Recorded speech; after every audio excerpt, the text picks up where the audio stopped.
gosh, good morning. Oh, my hair is actually, a lot better than this morning for sure. Yeah, it's like 7:20 or something like that. I'm like, I'm not gonna be rope dropping. I thought about it last night. If you saw my vlog from yesterday, we did a sort of a half day. We're in the All-Star Sports Resort, yay. And quite a late night last night, actually. Went to Animal Kingdom, did a bunch of stuff, and EPCOT. I was thinking I was gonna go rope drop, but I do have to work today, all day.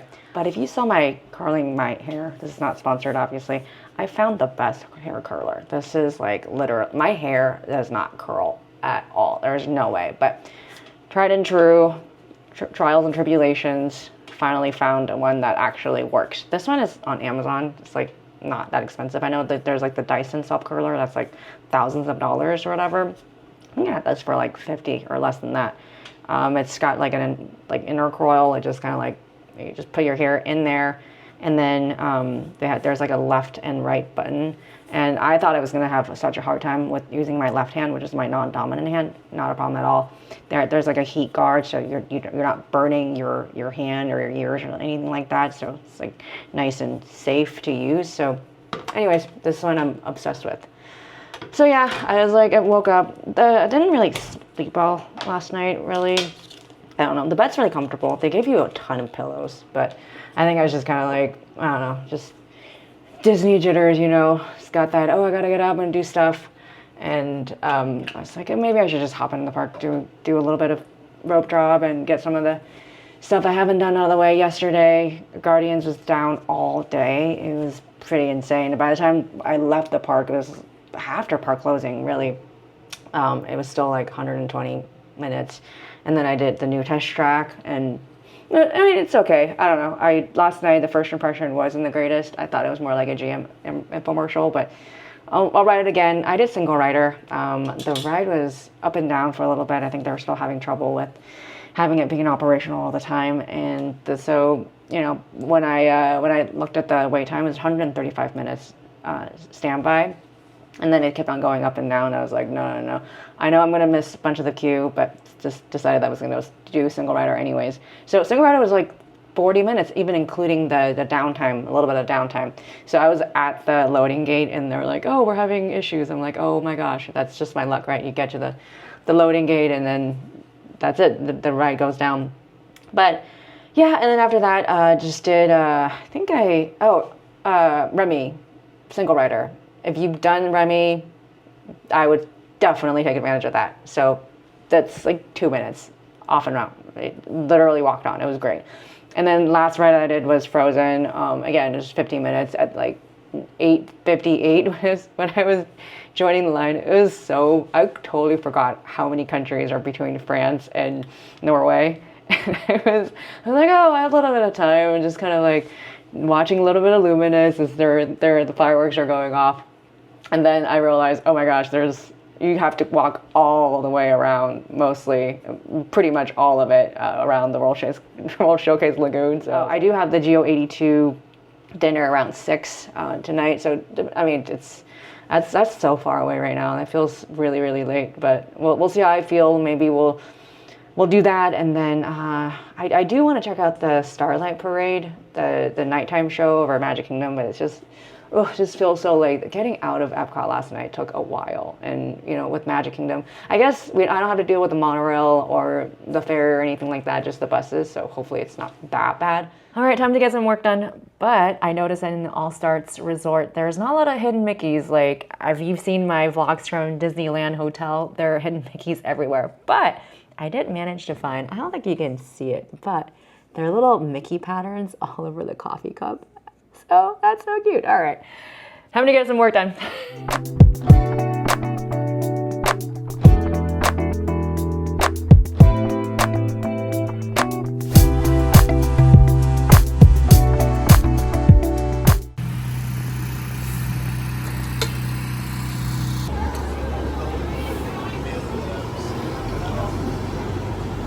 Alrighty, we made it to EPCOT. That wasn't so bad at all. The bus driver was so cute. They asked him a couple of trivia questions on the bus, and I actually got myself a little Disney transportation tip for answering the question correctly. So, if you knew, you knew. Do you know what Mickey Mouse's original name was going to be?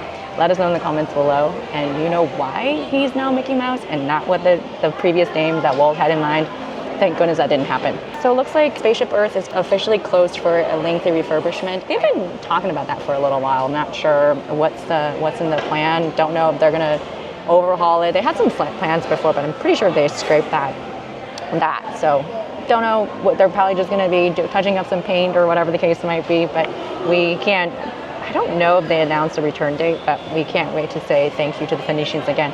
So yeah, just hanging out here, doing a little bit of work in EPCOT. Connections Café is a really pleasant place to do work in my opinion. They've got plenty of chargers and plugs available. It's not super loud in here either, so if you have conference calls and stuff, I've never had a problem either. All right, so catch up with you a little bit.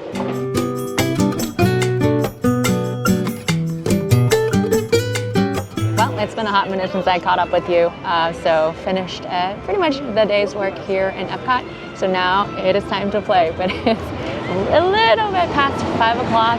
Test track has been up and down all day long. I guess it's the new indie here at EPCOT. It's temporarily operational, I guess, but yeah, the weather hasn't been cooperating. It's stormed quite a bit, so now I think it's posting at a 95-minute wait. Yeah, I just didn't have a chance to jump into the line today, but I might just single rider it. My dinner reservation, or my bar reservation at GEO-82 isn't until 6:05, so I have a little bit of time to kill. Guardians has been in and out, up and down also all day long. Right now it's posting at a 60 minutes, and that one doesn't have a single rider, so I'm probably not going to commit an hour in standing in line. So anyways, after that, I was thinking that I'm going to try to do the Starlight Parade over Magic Kingdom.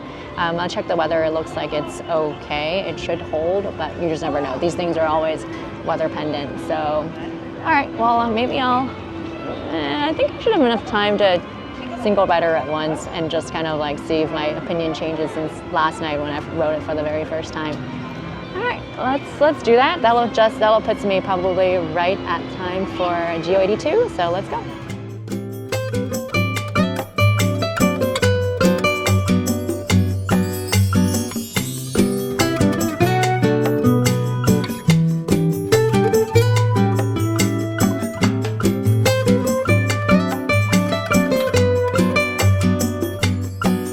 Okay, now I have my post-test track here going.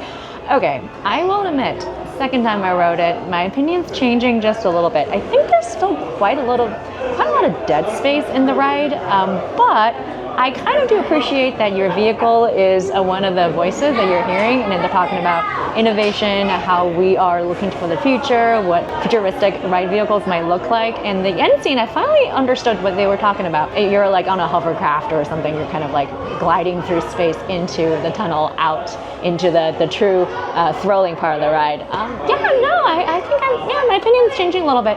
I still think that it's a bit of an improvement from last time when I rode it, because I just was not understanding sort of the storyline and the background and all that stuff, and I just honestly thought it was kind of like an infomercial for GM. But I think if the story is cute, they still have that oncoming truck that's unexpectedly trying to hit you, and then it's kind of like the vehicle's trying to save you and swerve and swirl and stuff like that. So, and single rider, honestly, I think this might be the ride that I may not ever see the actual queue ever, because why? 95 minutes worth of standby wait. I was literally off the ride in like 12 minutes. So the single rider this thing is poised for single riders, because if you have 2 or 4 or any of the, except for like quadruples and triplets and 6s, you're guaranteed, the single rider is pretty much guaranteed to be like brought on one by one after another. So that was amazing. And plus they have this nice little cozy little sitting area right by the photo pass place where you can just sit down, take a chill pill, and nobody's bothering you. So this is perfect. Anyways, so I've got about 20-30 minutes to go until my reservation, so I'm gonna try to deal with this hair and before I arrive to GEO-82 and not looking like a total test tracker. So I'll see you in a little bit. Alrighty then, it is 5 to 6 or 10 to 6. I'm gonna go check in at my GEO-82 dinner experience, Last time we did the fireworks dining package, which was fantastic. So Mike and I are actually coming back. I did it solo, so Mike is like, oh my gosh, I want to do that too. So we're gonna bring him back. And so tonight we're just gonna do the regular bar experience. I don't know where they're gonna seat me. Might be by the bar, which is totally fine, and check out some of the non-fireworks dessert dining package drinks and such. But right now, Spaceship Earth, like I mentioned this morning, is undergoing a pretty intensive refurbishment. So you can't go through GEO-82, I guess, through the inside of it. But luckily, they have a nice little sign that says, "Right here is the entrance," which is right back here. So we're gonna do that. I think this might be it. So, all right, let's head on in. Hopefully, yep, this is it. Fantastic. Gonna go check in. Check out GEO-82.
So I was gonna do the brown butter old fashioned, but I heard it's a little bit on the sweet side, and I'm not sure if I really want my old fashioned that sweet. So I think I'm gonna try the bourbon flight, because we're coming back to the fireworks dining package again, and of course we'll do the champagne then. So anyways, bourbon flight. And last time I think it was way too dark, but they have the glassware and the ice preparation, and then that's actually nicely specified right here, so you know exactly whether or not it's shaken or stirred, what the ice cube looks like. So there you have it. I wonder if they're going to give us a nice little glassware after we're done, but that's okay. We still haven't broken into our other wine glass yet. Yeah, this is the champagne that is exclusive to EPCOT, but we'll get to try that at the fireworks dining package. So, yay, super excited. I actually get to sit at the bar, which is one of my favorite places to sit down. You get to watch the bartenders at work. It's always fascinating. Okay, here we go.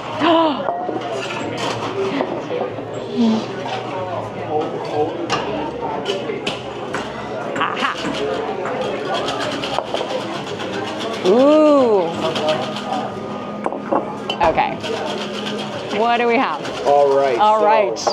We are going to go through our select GEO-82 bourbon flight. So what's really cool about this flight is that it is the culmination of a partnership between our beverage team and the master blenders of each one of these facilities. They actually went up there to try out some of these barrels and selected pretty much their best of the They tried out the barrel. Listen. Taking one for the team. They really did. It was a sacrifice that someone had to do it. Not all heroes wear capes, but they have magical taste buds. I want that job. So we're going to go with Around the World. Okay, Around the World.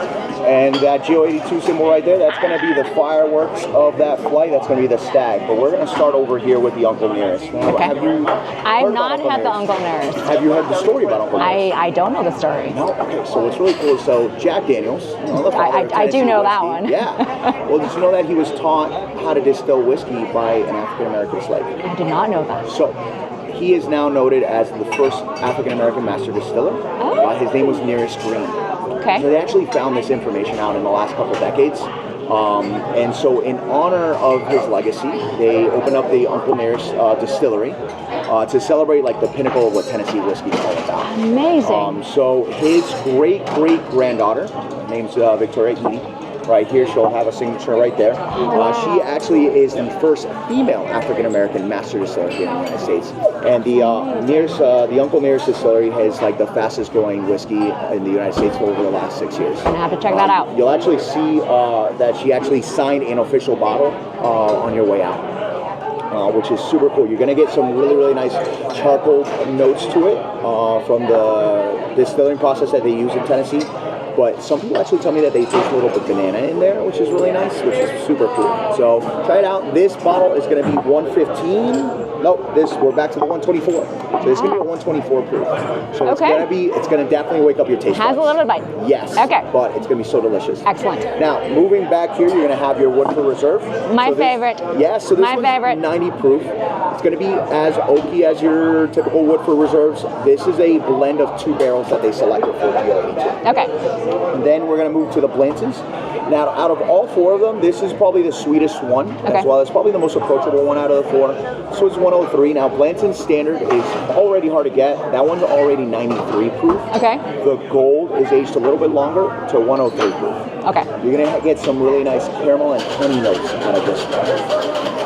And then lastly, the fireworks of the crew, the Stag, 131. Yeah. So we recommend that you take this one last because it is going to be... It's going to be overpowering. It's going to ruin your palate. But you're going to get that hot rye spiciness out of it. You're going to get some vanilla, caramel, cherry. It's got like a cobbler in your mouth. So delicious. And honestly, it goes back and forth for favorites. People either love this one or love this one. These are like the 2 favorites from everybody. So we're talking about this one? This one and this one. Okay, so these 2 like the right high here. proof ones are usually like crowd favorites. But like I said, these are absolutely incredible. That's my tried and true. So by all means, like taste it however you want. Okay. Now, if you want some ice, if you want a little bit of water to open up the flavors, by all means, let me know. This is your flight. Drink it however I take it neat. So yeah, that's perfect. it. Thank you so much. 2 hours later.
Wow. And then another one's going to actually be next to your left shoulder.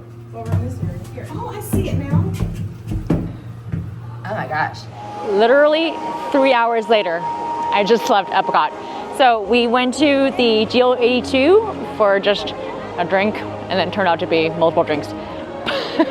Actually, it was a really lovely experience. When you're kind of single ridering it, they'll probably most likely put you at the bar, which is great. I mean, you get to meet some other patrons, other guests, and really strike up some fun conversations. So we had a lot of those throughout the evening and met some lovely people. So that was great. And obviously we got to catch Luminous. Actually, the whole evening turned out to be less expensive than the fireworks dining package. There's something to think about. I'm going to, it's like 9:30. Ooh, do I dare? Do I want to? Maybe. Okay, I think we're gonna monorail over to Magic Kingdom and catch the 11 p.m. at Starlight over there. And then it'll be a pretty long night, but I don't know. I had an espresso martini, so I'm ready to, I got my second wind.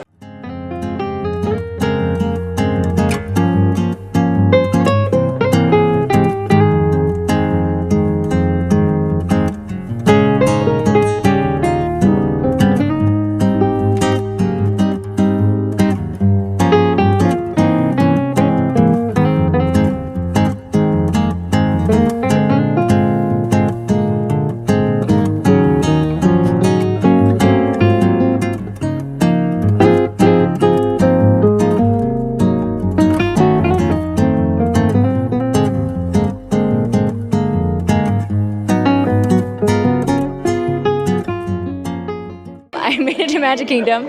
So the GEO-82 was amazing, and actually I forgot to mention that I got to see the Bangkugan machine over at Connections Café.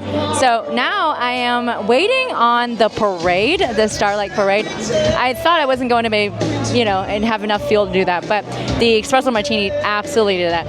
So as I was talking, and I'm like, well, Mickey's got a 15-minute wait over at the Main Street Theater, so why not? And he's lovely. Every time you come to Magic Kingdom, you have to meet Mickey. So we got to take some pictures. So now I'm gonna sit down and enjoy Starlight from Magic Kingdom.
finally made it back to our hotel room. It's a little bit past midnight, I want to say. It's half past midnight.